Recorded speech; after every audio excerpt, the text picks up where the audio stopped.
quarter over quarter, we saw a 200% growth in the amount of sales. So that's huge, especially for a client that does not consider holiday timing to be a key point for them. Absolutely. But also that proved to us that our media mix and our media model was working.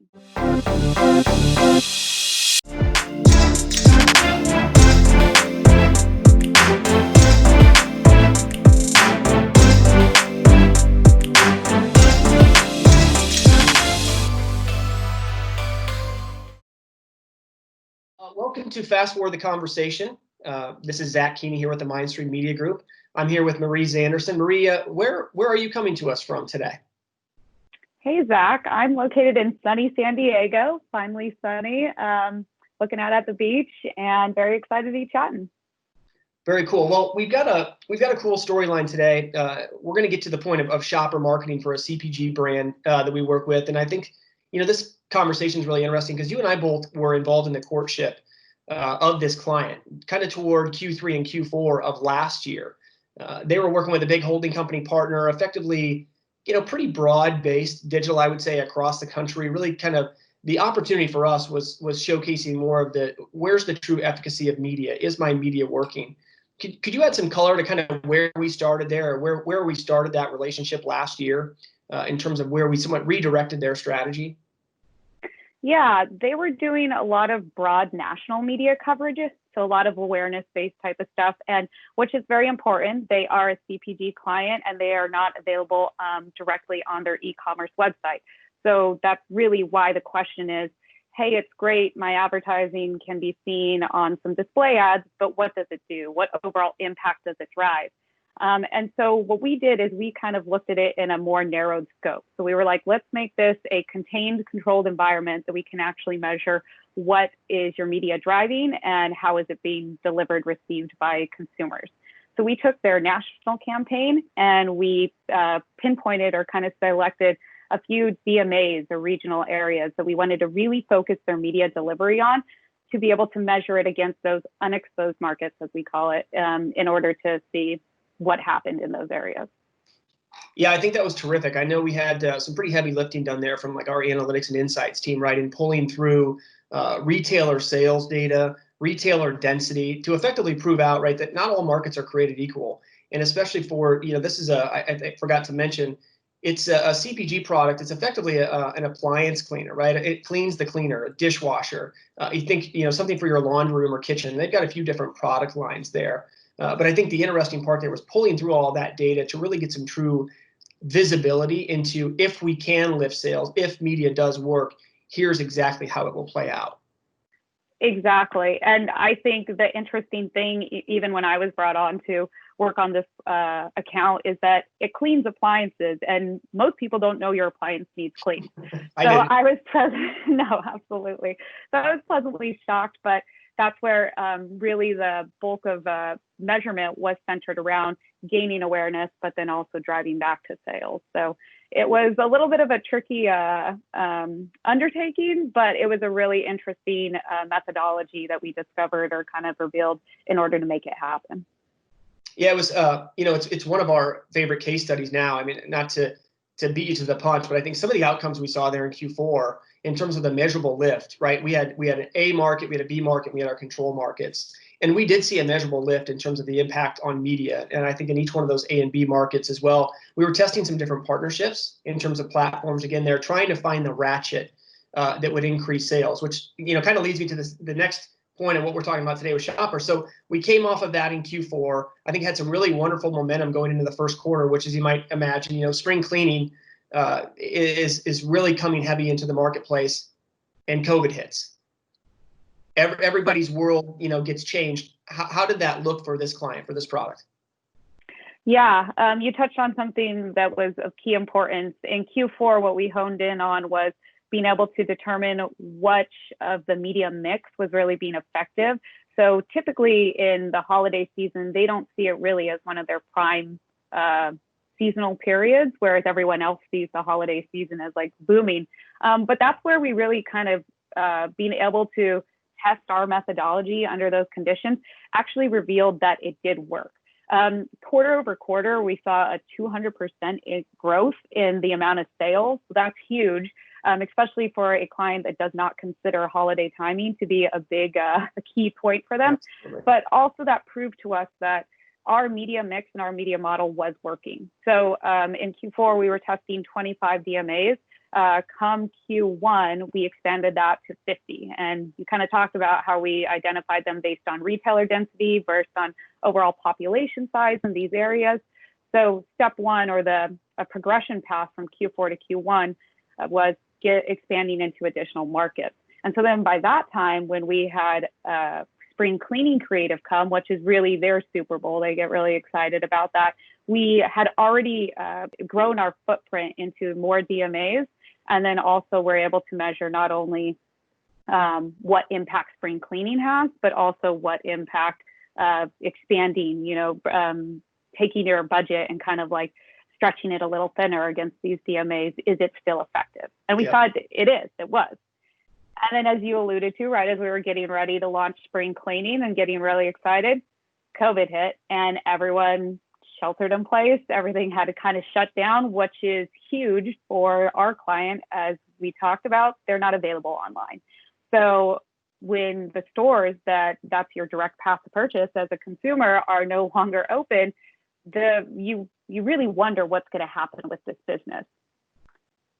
It's a cleaning product. So in a way, COVID was kind of kind to us because people were really honed in on, cleaning, sanitation. But I think that's an interesting thing to note too, is that when people first were talking about cleaning, they were talking about sanitation wipes, they're talking about gloves, they're talking about even just hand soap.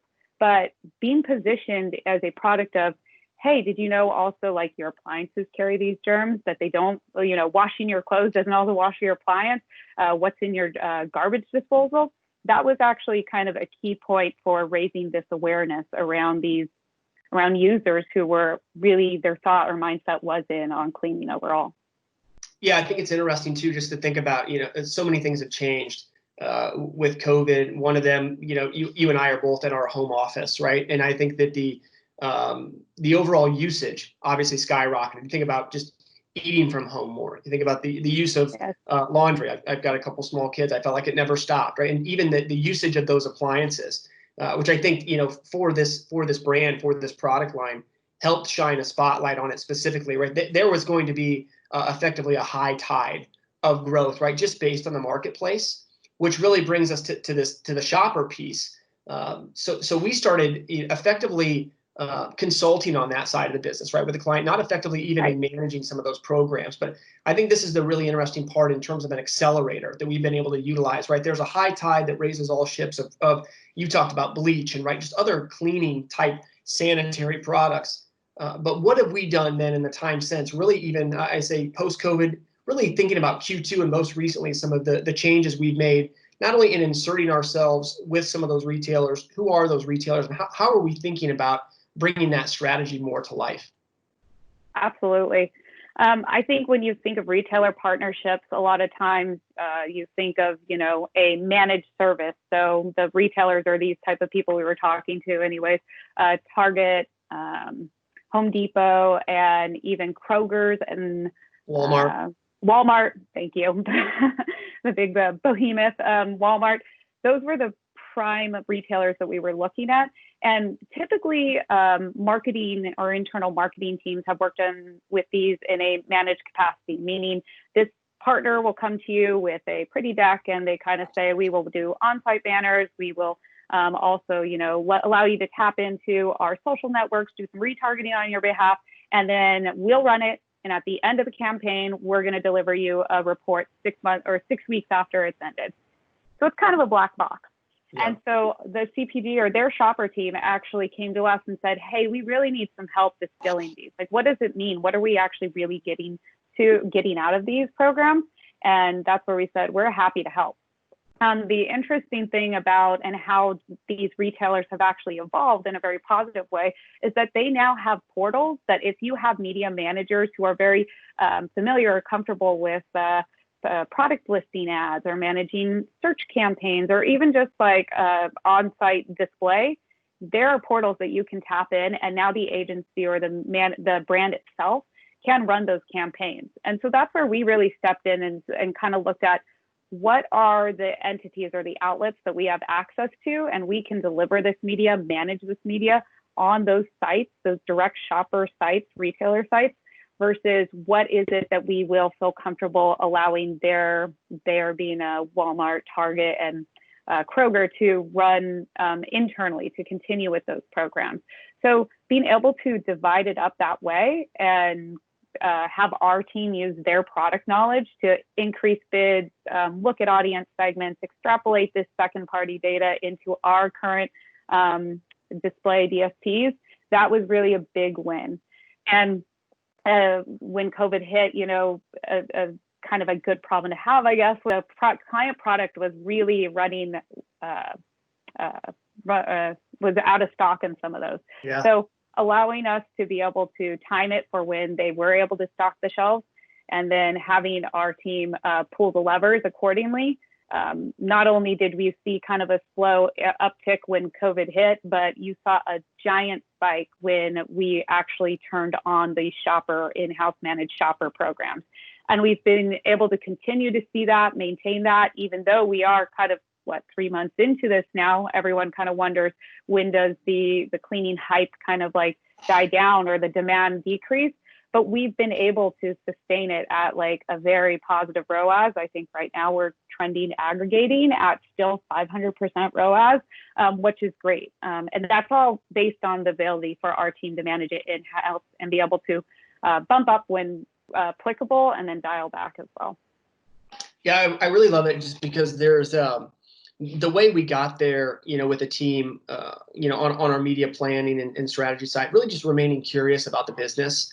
Effectively, we don't have a one-size-fits-all solution, right? But we do have a tremendous amount of expertise across multiple lines and category experience, and the ability to align that with the client, right? Not saying this is the only way you can effectively work with us, and being nimble throughout that approach. We also haven't taken it all off, I think, in one big bite, right? We've made steps along the way, even providing visibility, right, with our Amazon team. Right. Because, that really is, one of the only places, where you could buy it online and or direct.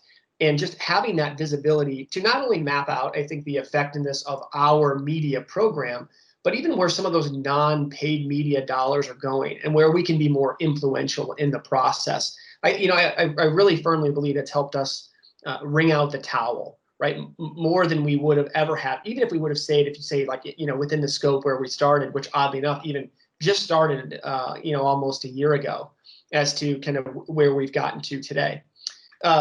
So with that being said, where do you see, to kind of put a bow on this, Marie, with all of the work that we've done there, where do you see us going? Even in the next quarter, I know it's hard to have a crystal ball. What are some of the levers that we're working on right now, or that we're thinking through? Again, always trying to find some sort of incrementality in the work that we're doing. Absolutely. First of all, it was great to see the success of these, as I said, in-house managed shopper programs. Those are platforms that we'll continue to run on, we'll continue to invest on as much as possible, because it is, seen a high return, and it is directly measurable. And most importantly, users, or the way people are consuming and buying and shopping, is changing. And so having our ability to insert ourselves right there is a big win. So we'll continue on with those. Throughout this, as I mentioned, the awareness piece is huge too. We also tested a couple different targeting tactics. Some of the things is that tapping into sentiment targeting. So you've heard of contextual targeting, where someone might be researching cleaning or something like that. This is the opposite. This is where people are actually tuning in, or where we have the ability to tune into people's conversations about cleaning, or about being, your dishes have spots on them, things like that, that we're being able to tap into these conversations and put ourselves right at the forefront, as we know people are talking about these things. So that's an area that we're currently looking into, or we have an activation on right now. We're looking at results right now, looking pretty favorable, but we'll continue to grow that. I mentioned we were looking at these things as DMA based. So looking at how do we continue to expand there, because as we're seeing, there is a big lift in sales. We are showing that our awareness or our media is working in terms of just bringing light the concept of cleaning your appliance. So looking to expand that footprint more. Something I should have mentioned is that when we looked into expanding our DMAs, our client had said that they were looking for distribution opportunities. So Absolutely. they're already in certain stores, like what other stores, what other grocers can they be in? So when we were looking at DMAs to expand in, we also took into consideration, where do they want to go next? What's going to drive their sales, their sell-in opportunity? So I think that's going to be our next step with them is, hey, we're seeing very positive effect on where you guys are right now. What can we do to help you guys, get your product in more doors? That's a fantastic point. I'm really glad you brought it up as we wrap some of this stuff. We talked about that in our first initial presentation because we were looking to get, or effectively the client was asking for more visibility into, I don't know what works, right? I'm spending all of this money. How can I know? And then once I know, what can I do with that information? And I know that was a point we hit on as a collective, as a team.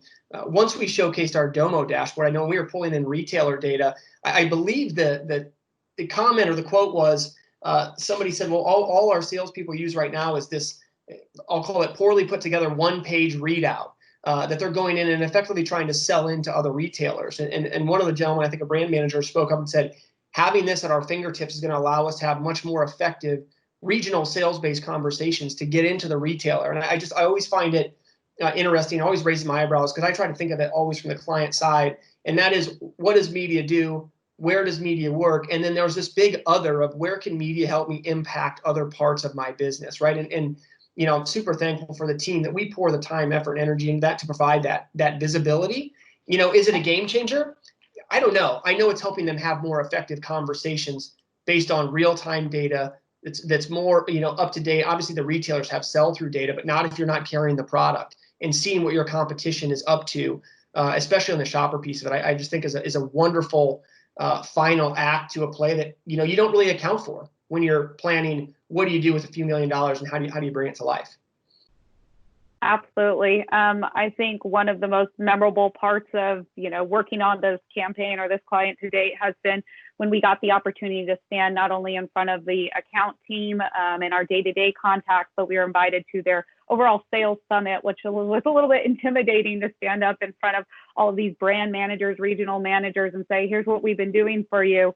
And every single person was just very keyed in, honed in onto all the work we've been doing, very excited about the example work we were able to show or break it down by specific retailers, because they said that will help them prove what sort of a revenue return or kind of like a business growth that they can see.